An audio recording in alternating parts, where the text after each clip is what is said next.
Kita takkan tahu kapan Yesus kembali, tapi tandanya untuk dekat sekali.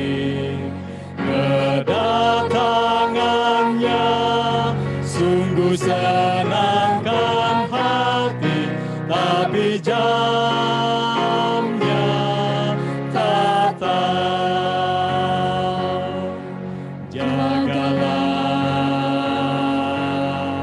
Yesus datang kembali, jagalah. Haleluya, haleluya, dengan kemuliaan Yesus datang kembali, tapi jamnya tak tahu. Jaga dan doa, tetap nyala lampumu. Kerja dan tunggu hingga datang Tuhanmu. Bersuka cita dekat kelepasanmu, tapi jamnya tak tahu. Jagalah, Yesus datang kembali, jagalah. Haleluya, haleluya, dengan kemuliaan Yesus datang kembali, tapi jamnya tak tahu.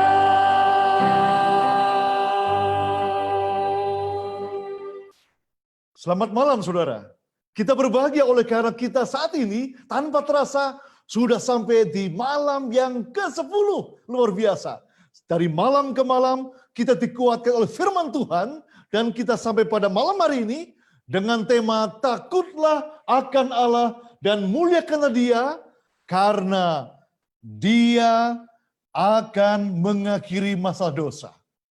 Dan hamba Tuhan, Pendeta Michael Lapasian, akan menyampaikan pekabaran pada malam hari ini.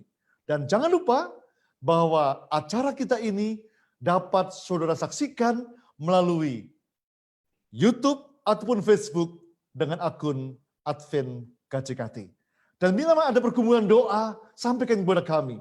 Saudara boleh tulis dalam teks WA ataupun juga SMS ke nomor 0877 5577 0330. Saya ulangi, 0877 5577 0330. Atau saudara bisa tuliskan di ruang chat atau komentar di YouTube dan Facebook maupun Zoom saudara.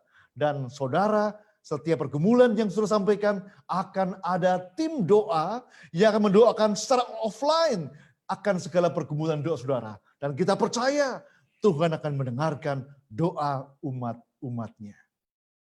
Oleh karena itu, biarlah kita siapkan hati kita untuk mengikuti KKR ini, dan kita akan bersama-sama untuk menyanyikan lagu buka kita.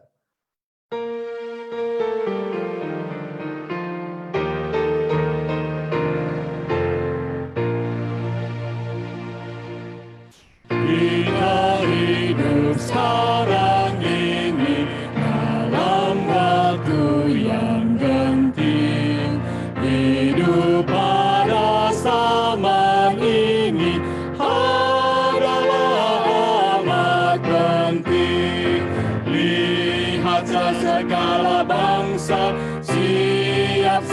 berperang.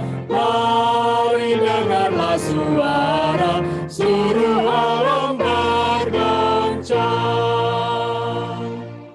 Kristen bangun dan bersiap, masuklah ke medan perang.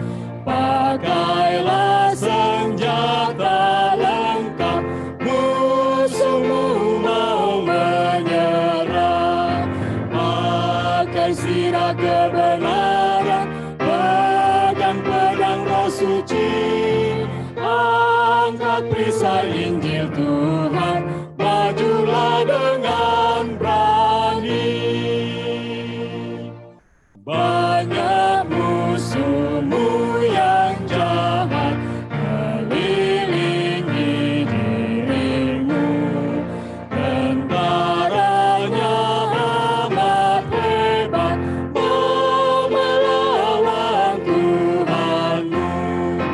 Tentara itu sudah siaga untuk perang penghabisan. Kristen bangun dan berjaga, dan teruslah bertahan. Setan penghulu kedapan, amat giat dan berat, karena sudah dikalahkan oleh Yesus dalam perang. Dia sadar yang waktunya sekarang sangat singkatlah. Kerajaan dunia segera diserahkan pada Yesus. Kristen bangun dan berperanglah, capailah kemenangan. Engkau telah disambut Yesus, hamba-Ku yang setiawan.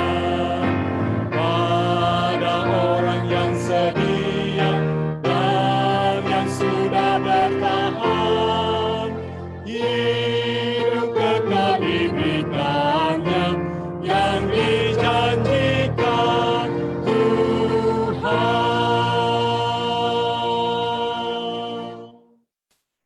Baiklah, kita bersatu dalam doa.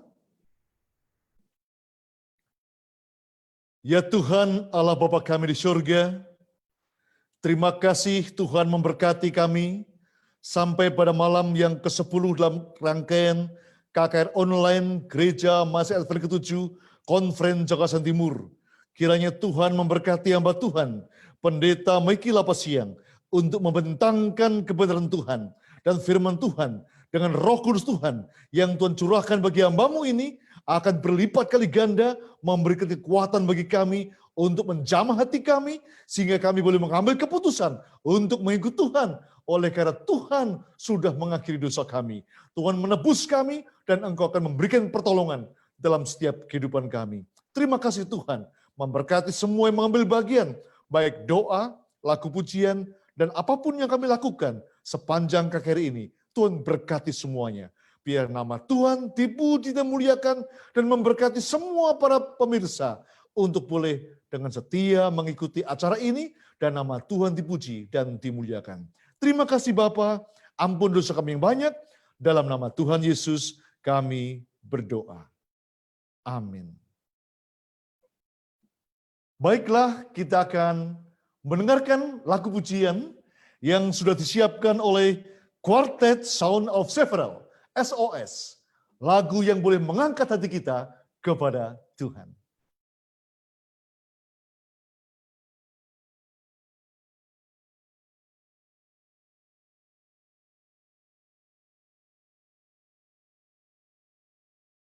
Yesu we woyo,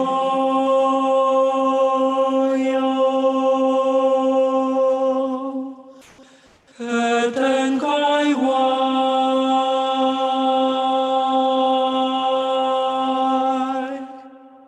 我今的心上，主神圣光照。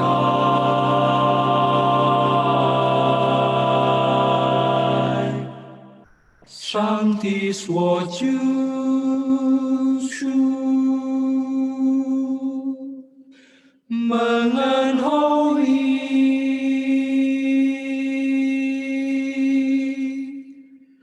Sening所chúng生，主舍喜拜，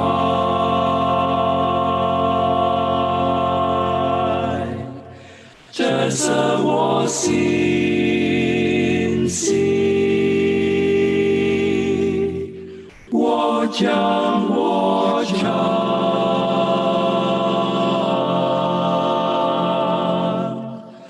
赞美我主，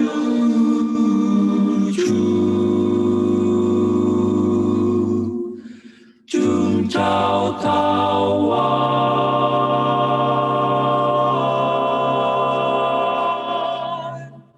这是我心系，我将我唱。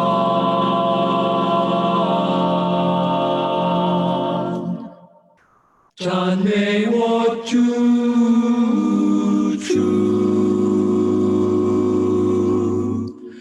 从早到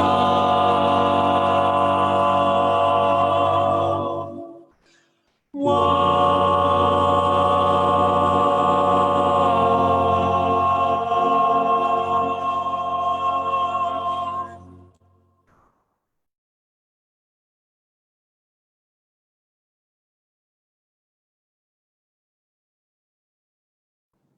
Memasuki waktunya untuk belajar firman Tuhan. Marilah kita sebelumnya bersama-sama menyanyikan lagu tema kita, Angkat Nafiri.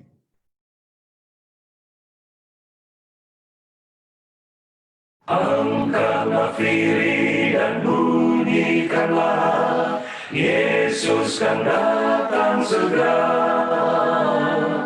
Bersukacita dan pujilah Dia, Yesus kan datang segera. Datang segera, datang segera, Yesus kan datang segera. Bangsa marah itu tandanya, Yesus kan datang segera. Pengetahuan bertambah-tambah, Yesus kan datang segera. Datang segera, datang segera, Yesus kan datang segera. Mari kita berdoa. Bapa Semawi, Tuhan Allah yang berkerajaan di sorga, kami mohon tuntunan kuasa Roh Kudus-Mu saat kami akan belajar firman-Mu. Biarlah kami dapat mengerti dan mendapatkan berkat rohani melaluinya. Berkati hamba-Mu di dalam menyampaikannya, dalam nama Yesus Kristus kami berdoa. Amin. Selamat malam saudara-saudara sekalian, Shalom. Tentunya kita berbahagia pada malam hari ini, oleh karena kita boleh datang menikmati berkat Tuhan melalui rangkaian acara KKR. Takutlah akan Allah dan muliakanlah Dia. Malam hari ini kita akan mempelajari satu pembahasan yang sangat penting dari tema KKR kita. Pelajaran rohani ini kita akan dapatkan untuk boleh menjadi tuntunan bagi kita yang hidup di zaman akhir ini.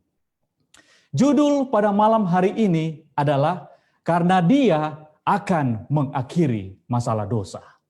Saudara sekalian, apakah saudara kenal, tahu dengan teropong Habel? Tentunya. Oleh karena ini adalah suatu alat teleskop luar angkasa yang dapat memotret keindahan-keindahan alam semesta luar angkasa untuk melihat hal-hal yang menarik yang ada di luar bumi kita. Nah, saudara sekalian, teleskop Hubble sudah semakin tua. Itulah sebabnya sekarang akan digantikan dengan sebuah teleskop yang bernama James Webb. Dan kita lihat biaya yang dikeluarkan untuk membuat teleskop James Webb ini adalah 126,5 triliun. Bukan sebuah angka yang kecil, tetapi oleh karena hal ini menawarkan gambaran-gambaran, potret-potret yang indah tentang luar angkasa. Saudara-saudara sekalian, kita melihat bahwa teleskop James Webb ini rencana akan diluncurkan pada tanggal 30 Maret 2021. Ada sesuatu yang menarik yang ditawarkan oleh karena terbuatnya teleskop James Webb ini. Teleskop James Webb ini berbentuk sarang lebah madu yang terbuat dari cermin-cermin emas, memiliki kemampuan untuk melihat cahaya kasat mata dan inframerah. Hal ini memungkinkannya untuk mempelajari lebih dalam tentang bagaimana alam semesta terbentuk. Wah, sangat menarik bukan? Tawaran ini diberikan kepada umat-umat manusia. Saudara sekalian, ketika kita melihat Orion, ya, ada Orion Nebula, pandangan yang sangat memukau hati. Ketika kombinasi warna-warni yang ada, itu tentunya memberikan daya tarik tersendiri di alam semesta ini. Kemudian, ada namanya Butterfly Nebula. Kita lihat kombinasi warna yang sangat mengagumkan. Pandangan-pandangan di luar dari bumi ini membuat daya tarik yang hebat bagi manusia yang ada di atas bumi ini. Saudara sekalian, yang lainnya namanya adalah Eagle Nebula. Dengan pandangan pun yang berbeda. Tetapi memiliki daya tarik yang sangat luar biasa memukau para pencinta-pencinta luar angkasa. Yang lain namanya adalah Crab Nebula. Kita lihat sesuatu pandangan yang sangat menyenangkan. Nah, saudara-saudara sekalian, kita melihat dan tentunya kita mengingat dalam catatan sejarah bagaimana Neil Armstrong, seorang astronot yang diluncurkan untuk pergi ke bulan pada tanggal 16 Juli 1969. Kemudian dia tiba di bulan pada 20 Juli 1969 dan dia meletakkan kaki pertama di bulan 21 Juli. Dan itu adalah sebuah catatan sejarah yang sampai hari ini tersimpan dan terekam dengan baik. Nah, saudara-saudara sekalian, kita lihat daya tarik ini sangat memukau bagi banyak orang. Sehingga ada berita yang baru bahwa NASA membuka stasiun luar angkasa dengan inisialnya adalah ISS.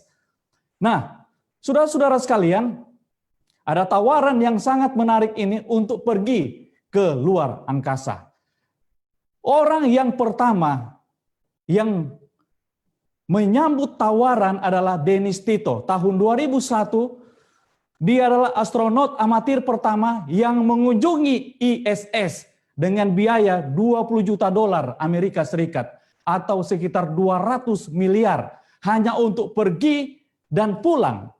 200 miliar. Kemudian orang yang kedua yang menerima tawaran itu adalah Richard Garriott. Tahun 2008 dia membayar $30 juta Amerika Serikat atau senilai 300 miliar. Ini bukan jumlah yang kecil, tetapi dia menerima tawaran itu dengan membayar sekian. Dan kita lihat, dia tinggal di sana 2 minggu. Itulah sebabnya biayanya sampai $30 juta Amerika Serikat. Saudara sekalian, ada tawaran yang lain. Perjalanan ke Mars. Wah, ini berbeda lagi, saudara-saudara. Kita lihat jarak bumi ke Mars itu adalah 54,6 juta kilometer. Itu jarak yang terdekat. Dan perjalanannya 39 sampai 41 hari. Sangat lama. Tetapi ini ditawarkan kepada dunia untuk bisa berjalan-jalan ke Mars. Saudara sekalian, kita lihat Pada tahun 1989, biaya ke Mars itu satu orang adalah 100 miliar. Kemudian dia tawarkan di tahun 2004 berkurang 10 kali lipat lebih murah. Pada tahun 2004, George Bush memberikan tawaran adalah 10 miliar. Jadi jauh lebih murah. Jadi saudara-saudara sekalian, ada diskon. Ada diskon. Saudara mau menerima diskon? Ada diskon pesawat untuk pergi ke Mars. Kita lihat diskonnya berapa? 20.000% diskonnya. Jadi dari harga 10 miliar, Elon Musk, dia mengurangi biaya, memberikan diskon, dan akhirnya hanya 500.000 per orang. Atau sekitar 6,5 miliar per orang untuk pergi ke Mars. Saudara sekalian, ini bukan angka yang kecil. Itulah sebabnya malam hari ini saya mau menawarkan perjalanan bebas biaya kepada saudara-saudara. Suatu perjalanan yang menyenangkan, menyusuri ruang angkasa. Seperti yang terlihat di bagian awal tadi, bahwa kita ditawarkan dengan sebuah perjalanan yang bebas biaya, tanpa mengeluarkan 1 sen pun untuk mengadakan perjalanan, menyusuri luar angkasa, bahkan sampai tiba di dalam sorga. Perjalanan yang menyenangkan ini, itulah yang ditawarkan oleh Yesus bagi saudara dan saya. Saudara sekalian, perjalanan ini memakan 7 hari. Wahyu pasal 8 ayat 1 menyatakan di sana bahwa perjalanan ini sejak Yesus datang ke dunia ini, kemudian dia membawa kita masuk surga. Wahyu pasal 8 ayat 1 berbicara bahwa perjalanan itu memakan 7 hari. Dan ketika anak domba itu membuka meterai yang ke-7, maka sunyi senyaplah di sorga kira-kira setengah jam lamanya. Kita lihat saudara-saudara, mengapa sunyi senyap di sorga?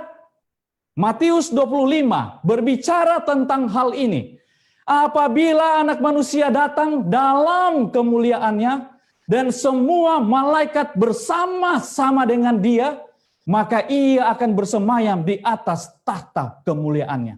Saudara sekalian, sekarang kita tahu bahwa kenapa terjadi sunyi senyap di sorga. Oleh karena seluruh malaikat datang bersama dengan Yesus Kristus ke dunia ini untuk menjemput kita, membawa kita, menyusuri luar angkasa, bahkan kita akan masuk ke dalam kerajaan sorga. Pertanyaan yang berikut, kenapa sunyi senyap di sorga setengah jam? Setengah jam dalam prinsip nubuatan 1 hari sama dengan 1 tahun. 1 tahun bagi manusia adalah 1 hari bagi Tuhan. Kalau begitu, dalam nubuatan ini kita menggunakan hitungan 360 hari per tahun. Dan bagi Tuhan berarti 24 jam. Jadi kalau setengah jam bagi Tuhan, berarti itu adalah 7 hari bagi manusia. Itulah sebabnya perjalanan Yesus dari sorga bersama dengan malaikat-malaikat datang menjemput umat-umat tebusannya. Kemudian kembali mengadakan perjalanan ke sorga. Sungguh indah. 7 hari perjalanan menyenangkan bagi kita. Menyusuri angkasa, bahkan sampai kita tiba di surga. Saudara sekalian, perjalanan itu memakan 7 hari sampai kita menuju di laut kaca, yaitu di dalam kerajaan sorga. Awan tebal yang gelap akan muncul dan bertabrakan satu dengan yang lain. Langit akan tergulung seperti kertas, kemudian kita dapat memandang tembus melalui lubang terbuka pada Orion, dari mana terdengar suara Allah. Kota kudus itu akan turun melalui lubang yang terbuka itu. Saudara sekalian, sebuah perjalanan yang menyenangkan bagi umat-umat tebusan. Sebuah tawaran yang tanpa biaya. Ketika kita menerima Dia sebagai juru selamat, maka kita akan menikmati kekekalan. Kita akan mengadakan perjalanan dari dunia ini menuju laut kaca sorga yang Tuhan janjikan kepada kita. Saudara sekalian, namun sebelumnya, mari kita akan melihat peristiwa-peristiwa yang terjadi, bagaimana Tuhan murka terhadap orang-orang yang terus-menerus berbuat dosa. Kita datang kepada Nuh. Kejadian 6 ayat 13 mencatat tentang peristiwa ini. Berfirmanlah Allah kepada Nuh, aku telah memutuskan untuk mengakhiri hidup segala makhluk, sebab bumi telah penuh dengan kekerasan oleh mereka. Jadi aku akan memusnahkan mereka bersama-sama dengan bumi. Saudara sekalian, pada zaman Nuh, dosa manusia sangat hebat, penuh dengan kekerasan. Itulah sebabnya Tuhan murka kepada orang-orang yang hidup di zaman Nuh. Mereka terus bertumbuh di dalam dosa dan akhirnya mereka matang di dalam dosa. Dan Tuhan akan mengakhiri masalah dosa pada zaman Nuh dengan terjadi air bah. Saudara sekalian, Nuh berkhotbah, tidak ada yang mendengar. Bagaimana dengan Sodom dan Gomora? Sebuah pekabaran yang disampaikan pada Sodom dan Gomora. Dua kota ini Tuhan amarkan supaya mereka bertobat dari dosa mereka. 13 ayat 13. Adapun orang Sodom sangat jahat dan berdosa terhadap Tuhan. Kita lihat saudara-saudara, ada 3 dosa Sodom. Yang pertama adalah dosa seksual. Kemudian yang kedua adalah kejahatan, syarat dengan kejahatan. Mereka hanya hidup di dalam kejahatan.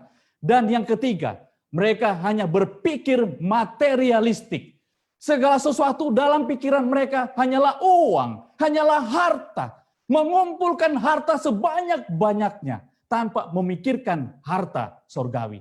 3 dosa ini yang dimiliki oleh Sodom dan Gomora. Sehingga Tuhan murka dan membinasakan kota Sodom dan Gomora. Kejadian 19 ayat 24 dan 25. Kemudian Tuhan menurunkan hujan belerang dan api.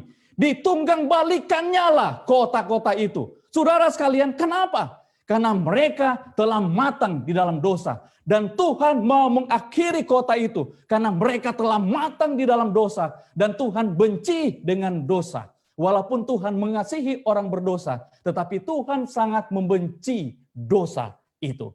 Itulah sebabnya Sodom dan Gomora dibinasakan oleh karena mereka telah matang di dalam dosa. Tuhan mengakhiri dosa di Sodom dan Gomora. Bagaimana di Yerusalem, saudara-saudara? Yerusalem mendapatkan amaran oleh karena mereka melakukan hal-hal keji di dalam bait Tuhan.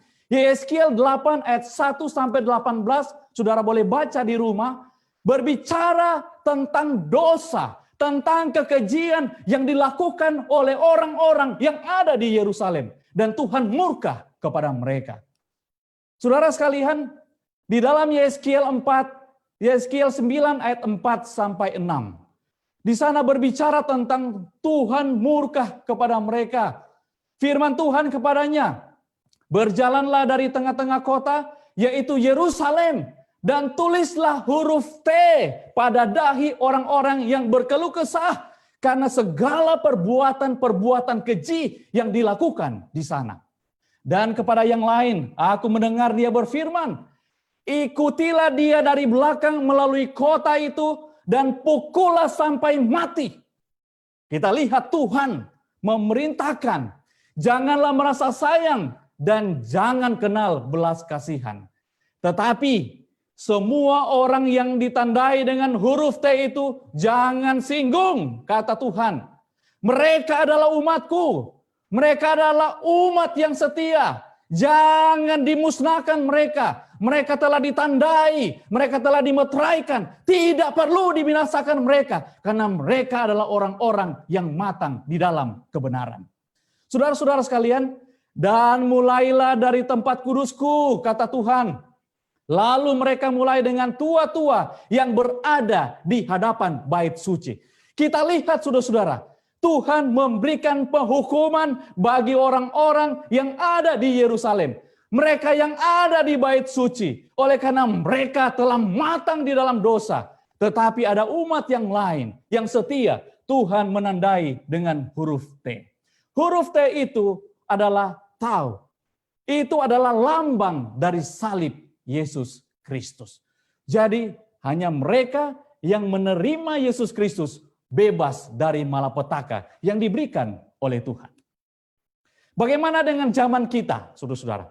Bagi saudara dan saya, kalau tadi berbicara tentang zaman-zaman sebelumnya, bagaimana dengan kita yang hidup di zaman ini, menjelang Yesus datang? Apa yang harus kita lakukan? Kita lihat, saudara-saudara, ada 3 tahap penghakiman.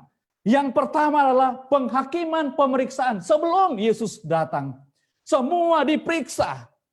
Sebelum Yesus datang pada kali yang kedua, manusia diperiksa. Dan ini yang disebut dengan pre-advent judgment. Penghakiman sebelum datangnya Yesus Kristus. Yang kedua adalah penghakiman masa 1000 tahun di surga. Seluruh umat-umat tebusan sudah ada di surga. Dan penghakiman itu dilakukan selama 1000 tahun. Dan yang ketiga adalah penghakiman pelaksanaan. Ini adalah diperuntukkan bukan untuk umat-umat Tuhan. Tetapi ini diperuntukkan untuk setan dan pengikut-pengikutnya. Kita tidak ada di sana, saudara-saudara. Kita ada di dalam kekekalan. Kematian tidak lagi akan menimpa kita. Dan tawaran itu diberikan kepada saudara malam hari ini. Di dalam Wahyu 7 ayat 2 sampai 3. Saya rindu bacakan saudara-saudara. Dan aku melihat seorang malaikat lain muncul dari tempat matahari terbit. Ia membawa meterai Allah yang hidup. Dan ia berseru dengan suara nyaring kepada keempat malaikat yang ditugaskan untuk merusakkan bumi dan laut. Katanya, kita perhatikan kata-kata ini saudara-saudara, sebuah amaran yang disampaikan di dalam pekabaran ini. Janganlah merusakkan bumi atau laut atau pohon-pohon sebelum kami memeteraikan hamba-hamba Allah kami pada dahi mereka. Saudara sekalian, bumi ini akan dihancurkan. Bumi ini akan dirusakkan. Tetapi umat-umat Tuhan sekali lagi ditandai supaya tidak dibinasakan. Mereka harus disendirikan, mereka harus dikhususkan. Oleh karena mereka, saudara dan saya harus mewarisi kerajaan sorga. Karena kita menerima Dia sebagai Tuhan dan Juru Selamat. Di dalam Wahyu 14 ayat 7. Dan ia berseru dengan suara nyaring, takutlah akan Allah dan muliakanlah Dia, karena telah tiba saat penghakimannya. Dan sembahlah Dia yang telah menjadikan langit dan bumi dan laut dan semua mata air. Saudara sekalian, panggilan ini disampaikan kepada kita. Takutlah akan Allah dan muliakanlah Dia, karena telah tiba saat penghakimannya dimulai. Kita lihat saudara, di mana dimulai? Petrus mengatakan, Tuhan berbicara kepada Petrus dalam 1 Petrus 4 ayat 17. Karena sekarang telah tiba saat penghakiman dimulai dan pada rumah Allah sendiri yang harus pertama-tama dihakimi. Dan jika penghakiman itu dimulai pada kita, bagaimanakah kesudahannya dengan mereka yang tidak percaya pada Injil Allah?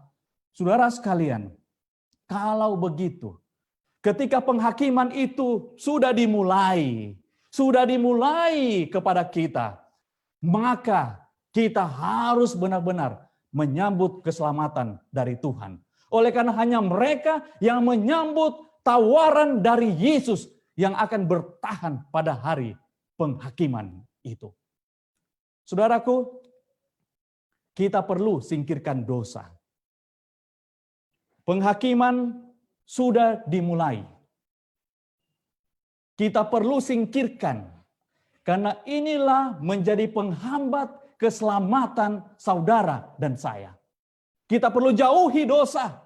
Kita harus benci dosa.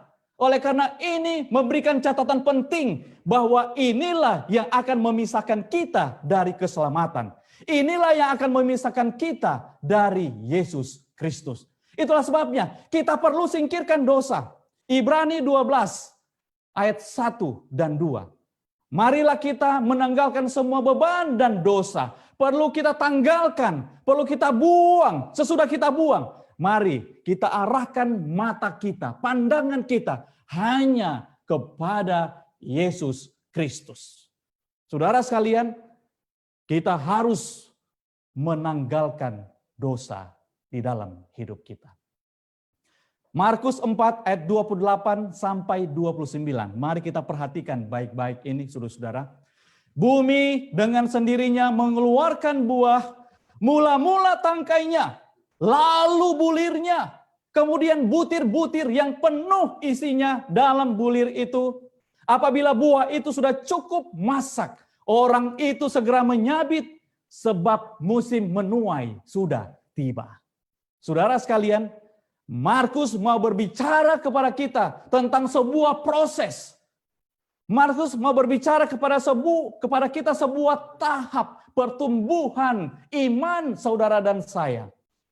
Pada ujung-ujungnya adalah berbicara tentang kematangan dari iman itu, dari buah itu. Saudara-saudara sekalian, kita lihat sebuah proses yang panjang.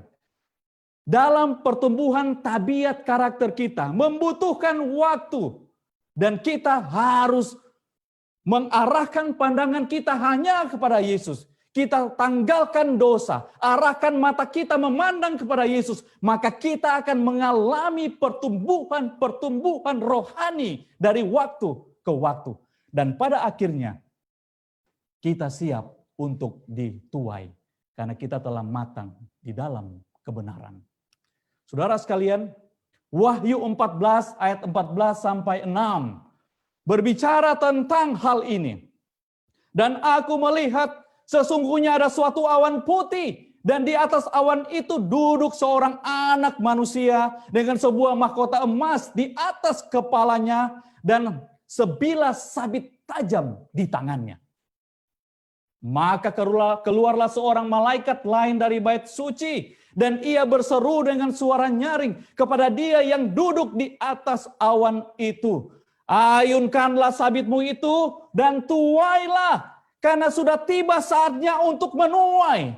Sudah matang tuaian itu, sudah matang di dalam kebenaran. Harus segera ayunkan sabitmu dan tuailah, karena umat-umatku telah matang di dalam kebenaran. Kita perhatikan saudara-saudara, dan ia yang duduk di atas awan itu mengayunkan sabitnya ke atas bumi, dan bumi pun dituailah. Ini bagian yang pertama. Yang kedua, mari kita perhatikan. Wahyu 14 ayat 18 sampai 20. Kita perhatikan kalimat-kalimat di sini sangat signifikan berbeda. Dan seorang malaikat lain datang dari mezbah. Ia berkuasa atas api. Kita lihat sangat berbeda dengan yang pertama. Ya, tidak disebutkan di ayat 14 dan ayat 16 tidak disebutkan kalau dia berkuasa atas api, tidak. Hanya disuruh ayunkan sabitmu itu dan tuailah. Tuaian sudah masak, tuai. Ini adalah berbicara tentang mereka yang sudah matang di dalam kebenaran. Tetapi di ayat 18 sampai 20 kita lihat ia berkuasa atas api. Kenapa disebutkan ada api? Dan ia berseru dengan suara nyaring kepada malaikat yang memegang sabit tajam itu, katanya, ayunkanlah sabitmu yang tajam itu. Kita lihat kalau di bagian yang pertama tidak disebutkan sabitmu yang tajam. Tidak disebutkan tentang berkuasa atas api. Tidak. Kita lihat, ayunkanlah sabitmu yang tajam itu dan potonglah buah-buah pohon anggur di bumi. Karena buahnya sudah masak. Di bagian yang pertama tidak disebutkan potonglah, saudara-saudara. Tidak disebutkan tentang berkuasa atas api. Tidak berbicara tentang sabitmu yang tajam. Berarti ini berbicara tentang pembinasaan. Lalu malaikat itu mengayunkan sabitnya ke atas bumi dan memotong buah pohon anggur di bumi dan melemparkannya ke dalam kilangan besar, yaitu murka Allah. Dan kita lihat dari buah-buah anggur itu dikilang di luar kota, dan dari kilangan itu mengalir darah. Saudara sekalian, berarti ini adalah dua tuaian yang berbeda. Yang pertama adalah dituai untuk diselamatkan, untuk dibawa masuk ke dalam kerajaan sorga. Tetapi tuaian yang kedua adalah untuk dibinasakan. Ada api yang akan membinasakan, sabit yang tajam akan memotong, kemudian dilemparkan ke dalam kilangan yang besar, yaitu murka Allah. Saudara sekalian, Wahyu mau berbicara, Yohanes mau berbicara kepada kita. Tuhan mengilhami Yohanes bahwa di dunia ini hanya ada dua macam manusia. Yang pertama adalah mereka yang matang di dalam dosa, dan yang kedua adalah saudara dan saya yang matang di dalam kebenaran dan dituai oleh Tuhan untuk masuk ke dalam kerajaan sorga. Saudara-saudara sekalian, Wahyu 14 ayat 14 sampai 20 berbicara tentang dua macam tuaian.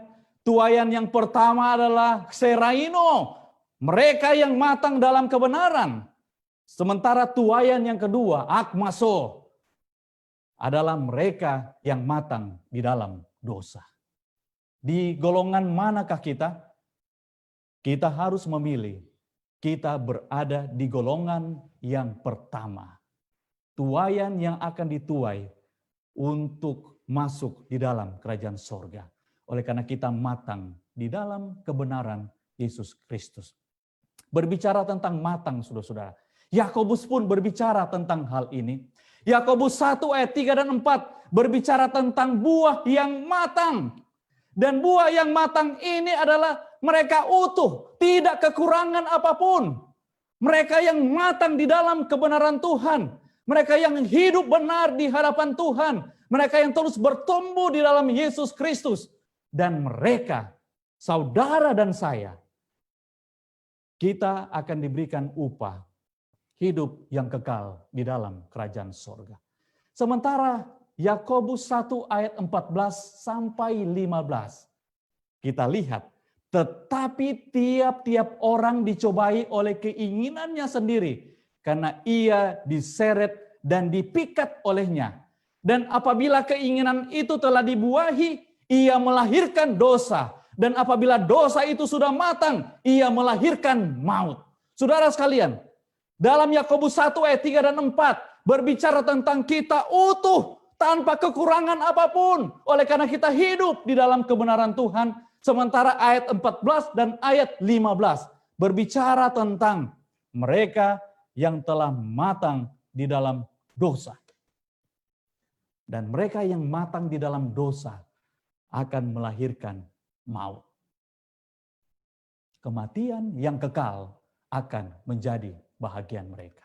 Saudara sekalian, saya mengajak untuk kita semua, kita harus matang di dalam Tuhan. Ketika Tuhan datang mau mengakhiri dunia ini, mengakhiri dosa di dunia ini, maka saudara dan saya didapati kita matang di dalam Tuhan. Bukan matang di dalam dosa. Wahyu 16 berbicara tentang 7 malapetaka. 7 malapetaka ini adalah rentetan peristiwa menjelang datangnya Yesus. Yesus datang untuk menjemput umat manusia, umat tebusannya. Sementara ada rentetan-rentetan peristiwa yang menandai datangnya Yesus. Di antaranya adalah 7 malapetaka terakhir. Wahyu 16 ayat 1. Dan aku mendengar suara yang nyaring dari dalam bait suci berkata kepada ke-7 malaikat itu, pergilah dan tumpahkanlah ke-7 cawan murka Allah itu ke atas bumi. Mengerikan, saudara-saudara. Tuhan memerintahkan untuk tumpahkan ke-7 cawan murka Allah di atas bumi. Di mana? Di bumi kita ini. Bumi ini akan diakhiri, saudara-saudara. Dosa harus dihentikan. Dan Tuhan menyuruh untuk melakukan hal ini. Wahyu 16 ayat 2. Maka pergilah malaikat yang pertama mendengar perintah. Dia pergi, kemudian dia menumpahkan cawannya ke atas bumi. ke atas bumi kita, maka timbullah bisul yang jahat, yang berbahaya. Saudara sekalian, malaikat datang menumpahkan cawan di atas bumi ini, dan orang-orang yang matang di dalam dosa dipenuhi dengan malapetaka ini. Yang kedua, Wahyu 16 ayat 3. Dan malaikat yang kedua menumpahkan cawannya ke atas laut, maka airnya menjadi darah. Kita lihat malapetaka yang kedua.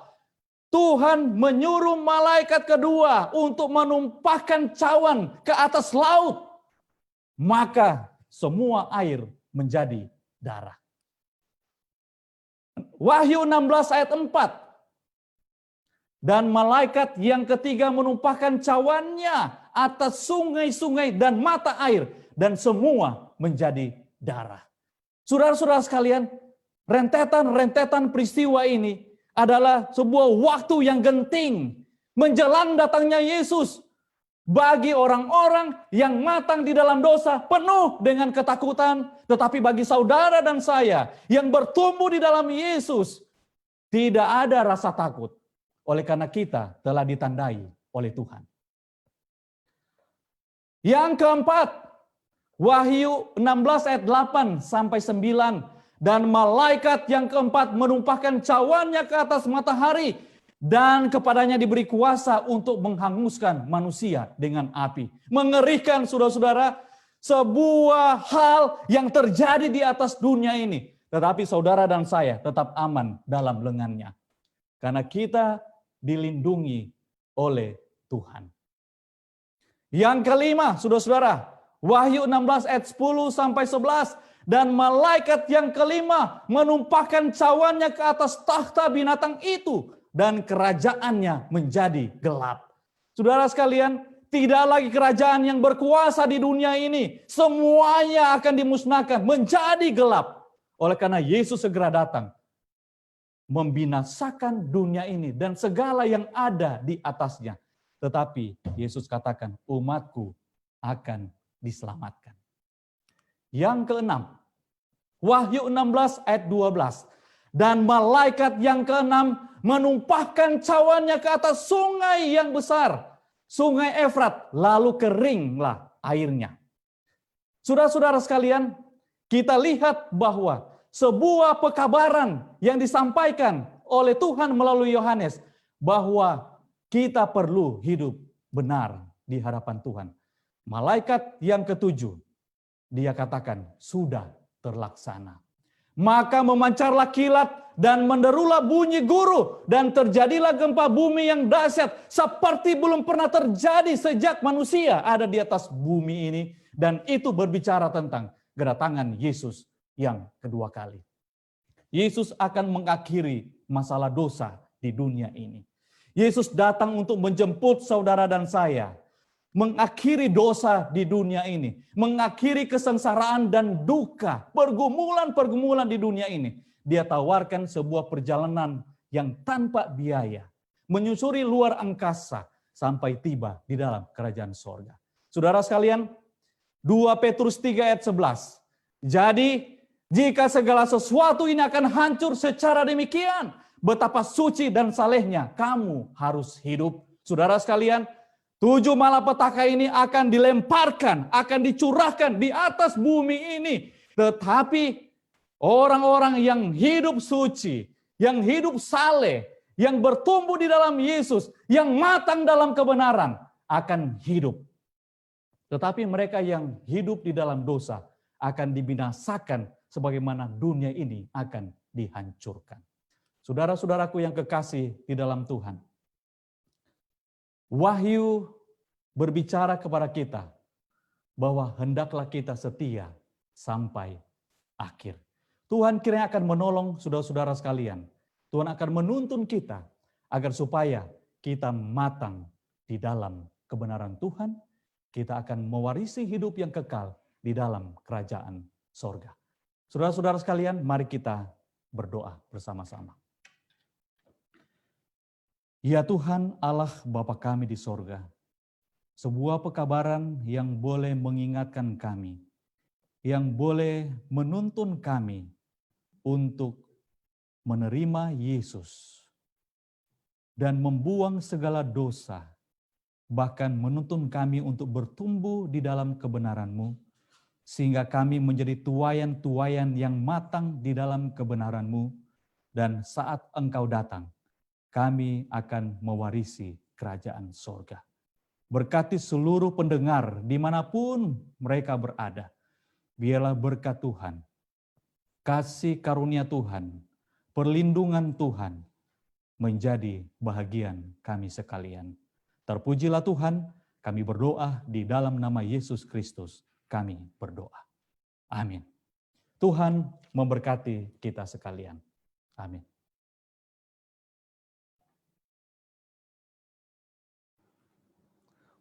Puji Tuhan, kita sudah mendapatkan pekabaran yang luar biasa malam hari ini. Dan jangan lupa, besok malam kita punya topik yang luar biasa juga. Oleh karena takutlah akan Allah dan muliakanlah Dia. Dan untuk besok malam, karena Dia telah memberkati usaha dan penghasilanmu. Dan akan disampaikan oleh hamba Tuhan, Evangelis Bapak Peter Nabut. Jangan lupa besok malam kita akan bertemu lagi dalam KKR online GMHK KJKT. Tuhan memberkati kita. Amin.